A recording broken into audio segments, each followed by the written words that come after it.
This evening, first up, passports return, investigators mobilized and a company given 24 hours to respond.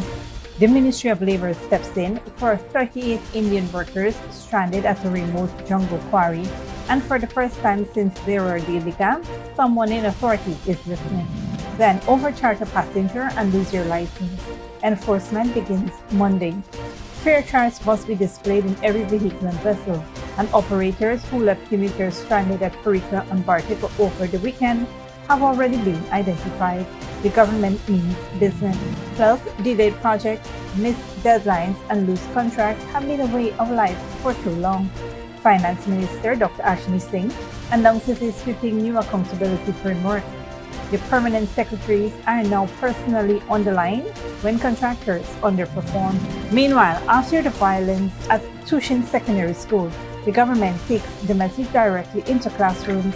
The Childcare and Protection Agency visits Dolphin Secondary School with a simple warning to students. The choice you make today shape the life you live tomorrow. And 3 people are dead after a shooting at a mosque complex in California, and investigators are treating it as a hate crime. The 2 teenagers believed responsible were later found dead in a car. Those stories and more coming up. Stay with us.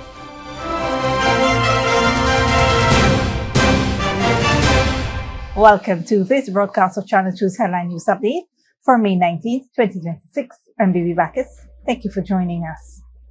First up, Guyanese commuters overcharged by minibus drivers, taxi operators, and speedboat captains now have the full weight of the government behind them as authorities deliver a firm and clear warning to public transport operators: charge above the approved fares and face losing your license. Minister of Public Works Bishop on Edgehill convened a high-level public meeting at Starbuck Market Square this week, attended by senior officials from MARIT, the Traffic Department, and the Public Utilities Commission, following growing reports of arbitrary and unauthorized fare increases across all modes of public transportation.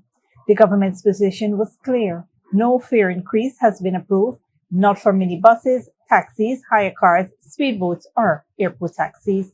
As of now, there is no increase in fares, and no Guyanese citizen, no tourist, no child, no worker, or anyone is forced to pay, and no bus driver, operator, taxi, or hire car has the power to put you out if you refuse to pay. And the excuse just can be, I pay more at the gas station, or I pay more for the spare part, or I pay more for the tire, which in many cases, if we trace it, prices have gone down in some items, while yes, there are some increases in fuel. Fares remain unchanged, and no driver has the authority to eject a passenger for refusing to pay above the approved rate. Enforcement begins Monday, May 19th, with all public transport operators now required to display approved fare structures inside their vehicles and vessels prominently. Official fare charts are already being printed and distributed. As it relates to the cost of spares and parts, myself and Minister Rodriguez will engage the importers and distributors, retailers of spare parts to find out what is going on so that government will be able to look and see what intervention can be made. The private sector commission will have to kick in here because it's a body that represents people in the private sector, and that partnership between government and private sector must be involved. MARI Director General Captain Stephen Thomas revealed that operators who left passengers stranded at Parika and Bartik Stellings over the weekend, refusing to operate at standard fares, have already been identified and face license suspensions. Non-compliant operators will simply be replacing themselves. Passengers who are overcharged are urged to report violations. The message from the government is simple. Your fare is protected by law, and anyone who violates that will pay the price. In other news, the days of delayed projects, unmet deadlines, and unchecked contract variations may be coming to an end as the government rolls out a sweeping set of accountability measures that place both contractors and permanent secretaries firmly in the crosshairs of stricter oversight. Senior Minister with responsibility for finance, Dr. Ashni Singh, announced the new framework this week, following direct instructions from President Dr. Mohamed Irfan Ali, issued during a meeting with permanent secretaries, regional executive officers, and accounting officers across government ministries. The message is unambiguous. Every contractor doing business with the state must deliver the agreed quantity and quality of goods and services on time and to the letter of their contract. The goods and services that are contracted to be supplied will be supplied at the quantity indicated in the contract, at the quality indicated in the contract, and within the timeline specified by the contract. Under the new measures, permanent secretaries have been instructed to strictly enforce contractual deadlines and impose liquidated damages, standard financial penalties on contractors who miss agreed deadlines. Where contractors continue to underperform even after damages are applied, contracts must be terminated. Where contracted timelines are exceeded, PSs were instructed to ensure the imposition of liquidated damages, which is a standard penalty term included in almost all government contracts, to ensure that the providers incur a penalty, a financial penalty, where they fail to deliver the goods and services that they're contracted to deliver within the timeline that they were contracted to deliver those goods and services.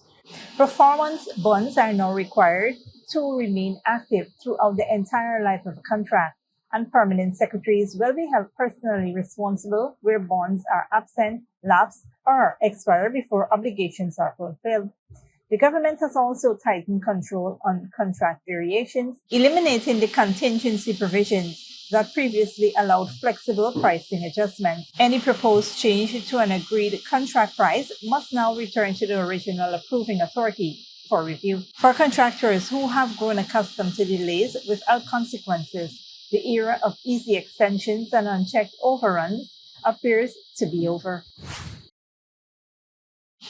On a different note, in the wake of a violent incident at Tuschen Secondary School that left 2 students injured and a teacher suspended, the government is doubling down on efforts to steer young people away from destructive behavior, this time taking the message directly into classrooms. The Childcare and Protection Agency's Juvenile Justice Unit visited Dolphin Secondary School on Monday, holding an awareness session with students focused on responsibility, positive behavior, emotional control, and the real-life consequences of unlawful action.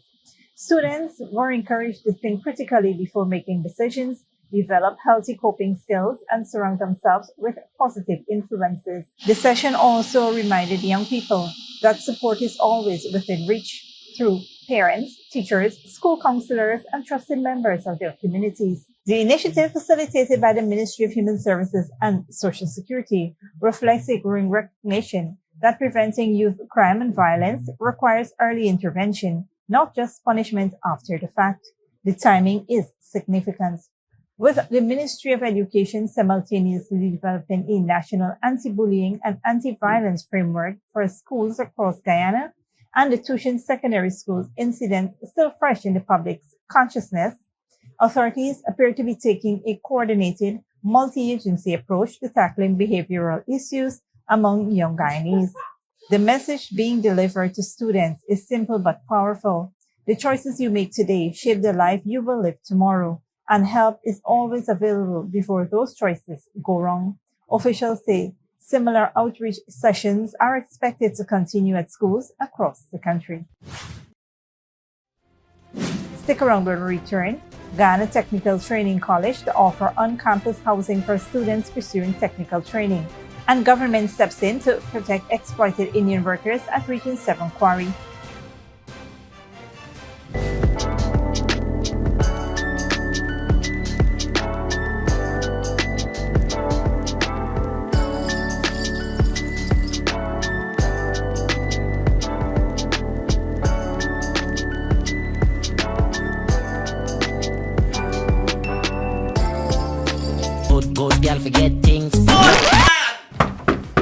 problem, Granny? I want money for borrow for those surgery. I was dancing and I fall and fracture my hip. If you need some quick money, you should check Lender's Jewelry and Pawn Shop. Lender's Jewelry and Pawn Shop, Lot 238 South Road Border, Georgetown. Get jewelry made to order in just 72 hours. We also accept vehicles. Lender's, best rates, longest payback period. Boys, I get through. Plus, I could dance again. Lender's Jewelry and Pawn Shop.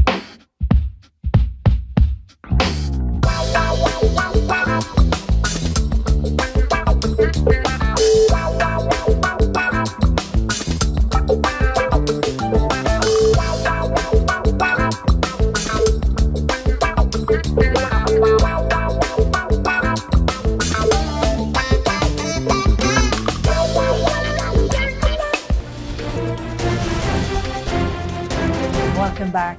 Students pursuing specialized training at the Ghana Technical Training College in Port Moran, Region 6, will soon have access to on-campus housing as the institution moves to expand opportunities for young people across Guyana.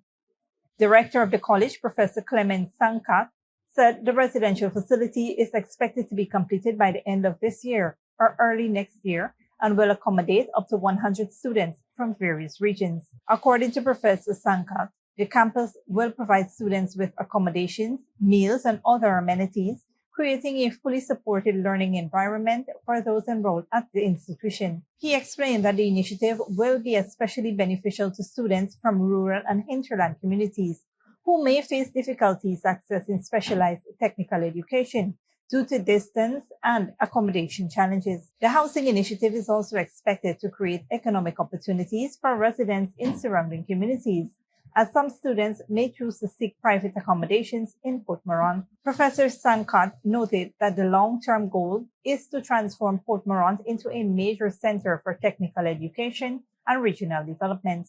The GTTC, commissioned in February 2026, forms part of Ghana's broader strategy to build a skilled workforce for the oil and gas sector. The institution features a US $13 million stimulator replicating a floating production, storage, and offloading vessel. It offers an 18-month residential advanced diploma program in oil and gas with hands-on training in offshore operations and technical disciplines.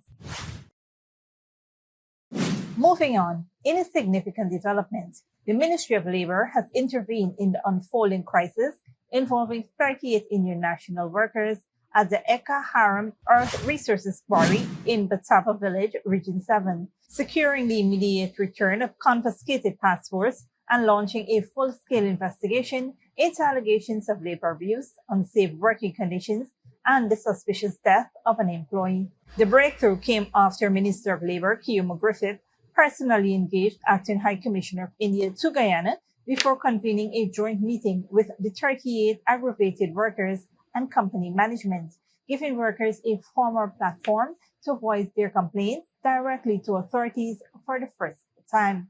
The return of passports, which workers allege had been confiscated by the company under the guise of security reasons, represents the first concrete victory for the workers in what has become an increasingly alarming situation. A joint team comprising officials from the Ministry of Labour, the Ghana Police Force, and the Trafficking in-Person Unit under the Ministry of Home Affairs has now been mobilized to conduct a comprehensive investigation. Eka Haram has been given 24 hours to formally respond to allegations of poor working conditions and unfair treatment. Investigations into outstanding wage payments, general worker welfare, and the reported death of an employee on May 12, 2026 are all ongoing. The ministry confirmed that it will continue to monitor the situation closely and take all necessary steps to ensure full compliance with Ghana's labor laws. For the 38 men stranded in a remote jungle quarry far from home, getting their passports back is just the beginning. Don't go away after the break. Will Cuba be forced to accept President Trump's demands? And Uganda scientist says Ebola outbreak exposes dangerous research gaps.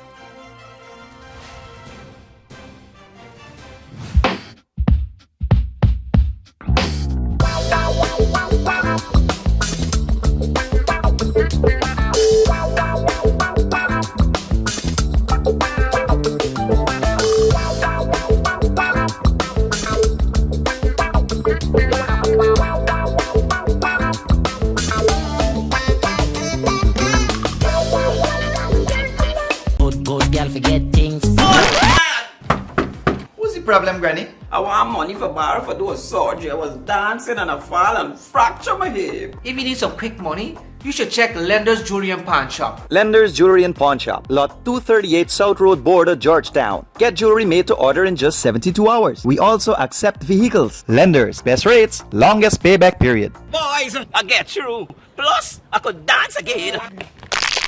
Lender's Jewelry and Pawn Shop.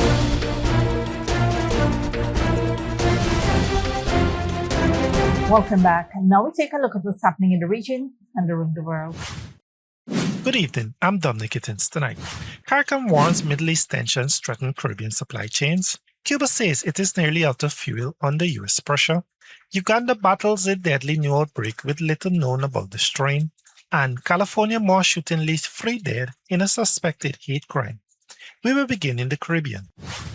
CARICOM has expressed serious concern over escalating Middle East hostilities, warning that disruptions to the Strait of Hormuz could severely impact Caribbean nations. The regional bloc highlighted rising freight costs and supply chain disruptions affecting small import-dependent countries. CARICOM called on all parties to respect international law, ensure safe maritime passage, and immediately de-escalate tensions while reaffirming support of the UN Convention of the Law of the Sea. Havana has announced that the country is nearly out of fuel. It comes after months of added pressure from Washington. More from Al Jazeera. US President Donald Trump has repeatedly threatened to attack Cuba, calling it a failed state. They need help, as you know. And you talk about a declining country. They are really a nation or a country in decline. Cubans have for years faced recurring fuel shortages and nationwide power cuts. That is in part due to decades of US sanctions and aging power generation facilities. But blackouts have recently become more severe, especially after Washington imposed a blockade on oil shipments earlier this year. And people are losing electricity for up to 18 hours a day. The fuel que no tenemos absolutamente. We have absolutely no fuel, no diesel. We have absolutely no diesel whatsoever. And I'm repeating myself. The only thing we have is associated gas in our wells. Cuba has imported most of its oil from Venezuela over the past 30 years. But that arrangement ended after the US military abducted and imprisoned former President Nicolas Maduro in January. Since then, the Trump administration has been overseeing Venezuela's oil production and exports. It's proposed a direct humanitarian assistance package of $100 million on the condition the socialist government makes what the State Department has called meaningful reforms to its economy and political system. Following the offer, the head of the CIA arrived in Havana to meet senior officials, including the Cuban Interior Ministry's chief of intelligence. US media reports say that rare visit is part of a plan to potentially charge Cuba's 94-year-old former president Raul Castro. The indictment would reportedly charge Castro for shooting down 2 airplanes in 1996, killing 4 people who were part of a Cuban exile group. Havana accused the group of violating Cuban airspace, but the International Civil Aviation Organization said the attacks happened in international waters. Castro, who is still regarded as a powerful political figure, was the defense minister at the time. The Trump administration is intensifying pressure on Havana to open its economy to foreign investment. And with its energy supplies dwindling, Cuba may not be able to hold out much longer. Malakaba Motsepe, Al Jazeera for Inside Story. There is growing concern about this latest Ebola outbreak in Uganda, where 2 cases have been found and 1 person has died. Researchers say not enough is known about this strain. Al Jazeera's Catherine Soy reports. Scientists at this institute that studies viral infections in Entebbe say not enough research has been done on the Bundibucho strain of Ebola linked to deaths in DRC and 1 fatality in Uganda. It's different. It's different from Zaire. It's different from Sudan. The only vaccine that is licensed is for Ebola Zaire. We are now testing the one for Sudan. It's not yet also licensed. Bundibujo is a little bit behind. We have had some other cases. Stephen Barinandi has spent years studying Ebola and searching for possible treatments. He says outbreaks like this are not surprising anymore, but this little-known Ebola strain worries them. One of the most challenging gaps we have is diagnostics. To rapidly test and identify who's affected and who's not affected. What vaccines? How can we prevent those who are not yet even affected from being exposed and stop the infection, stop them from falling sick? The Ugandan city of Entebbe feels far removed from the outbreak zones, but health workers are telling the public not to let their guard down.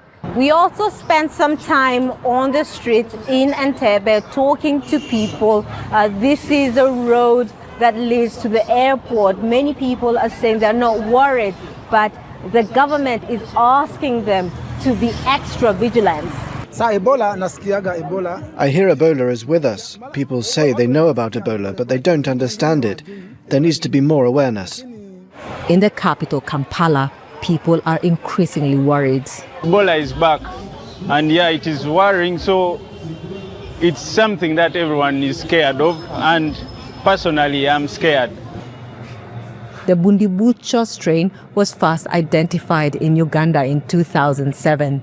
Since then, there have only been 2 other recorded outbreaks, both contained relatively quickly. This time, scientists say the priority must go beyond containment, focusing on stronger preparedness, faster response, and more research at a time of global funding cuts and conflicts in the region. Catherine Soy, Al Jazeera, Entebbe. A shooting at a mosque complex in California that killed 3 people is being investigated as a suspected hate crime. 2 teenagers believed to have carried out the attack in San Diego were found dead in a car after apparently taking their own lives. Al Jazeera's John Hendren reports. Police scoured the scene of a San Diego mosque, searching for evidence in a mass shooting they're calling a hate crime. Someone died today. It's very sad, especially in the mosque. They didn't do anything at all, and they do not deserve that. And I just feel so bad, and it's actually very I don't feel good at all about it. When police arrived just minutes after they received an emergency call reporting shots fired at the Islamic Center, they found a bloody scene. Among the dead was a guard. We're still looking into that. We do believe the security guard was able to help at least minimize the situation to the front area of the mosque. Until we know more, I don't want to speculate, but at this point I think it's fair to say his actions were heroic, and undoubtedly he saved lives today. Not far away, a local landscaper reported that he had been fired upon but not hurt. Police say the apparent gunmen, ages 17 and 18, were found dead in a car of apparent self-inflicted gunshots. The Los Angeles Times reports police found anti-Islamic writing on the car and on a weapon used in the shooting, evidence, they say, of a hate crime. The cities of Los Angeles and New York have added protection around mosques as a precaution. The other mosques and all the places of worship in our beautiful city should always be protected. It is extremely outrageous to target a place of worship. California Governor Gavin Newsom and President Donald Trump were briefed on the shooting. It's a terrible situation. I've been given some early updates, but we're going to be going back and looking at it very strongly. The shooting occurred shortly before noon, a short while before hundreds were expected to gather for afternoon prayers, not far from a school on the mosque complex, where officials said children were unharmed. John Hendren, Al Jazeera. Thanks, Dominique. This brings us to the end of our regional and global news coverage. Up next is the 3-day weather forecast.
And that's it to TV2 Headline News for this Tuesday evening.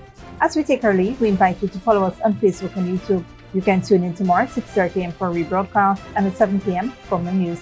Until then, please take care of yourselves and each other.